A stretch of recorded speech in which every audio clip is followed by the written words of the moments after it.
मैं हूं आकाश न्याजी। गुजरात में ये देखा जा रहा है कि अक्सर जो है कूड़ा करकट को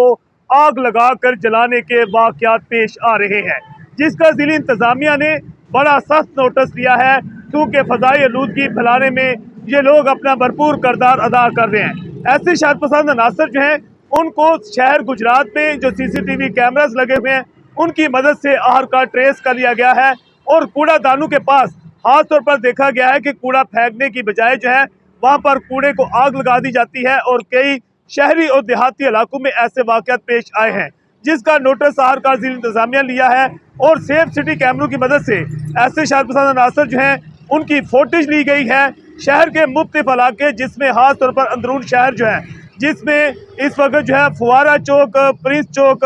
कचहरी चौक, जेल चौक, सर्विस मोड़ और दीगर जो इलाके हैं, बिम्बर रोड, यहाँ पर जो है कुछ वाकयात पेश आए थे, जिसका सख्त नोटिस लिया गया और इसके अलावा जो आर कंपनी है उसके जो हकाम हैं उनकी जानिब से जो अफसरान बाला हैं एक पैगाम दिया गया है कि जो लोग कूड़ा करकट को आग लगाते हैं उनके खिलाफ तदीबी और कानूनी कार्रवाई भी अमल में लाई जा रही है। जबकि शहर को पैगाम दिया गया है कि खुदारा जो है कूड़ा करकट जो है वो यहाँ पर जो बास्केट पड़ी हुई हैं उसमें डालें। जबकि आप देख सकते हैं कि इस वक्त भी कूड़े के ढेर जो हैं वो बाहर पड़े हुए हैं और लोगों के लिए जगह जगह पर कंटेनर्स रखे गए हैं, मगर ये अफसोसनाक अमर है कि ज़्यादातर कूड़ा जो है वो इन कंटेनर्स के बाहर ही फेंक दिया जाता है। जबकि कूड़े करकट को आग लगाने में जो अनासर हैं उनको CCTV कैमरों की मदद से ट्रेस कर लिया गया है और उनके खिलाफ कार्रवाई का आगाज भी कर दिया गया है और उनके खिलाफ जो मुख्तलिफ थानों में मुकदमात भी दर्ज करवाए जा रहे हैं। जज्बा न्यूज़ से मैं हूँ आकाश न्याज़।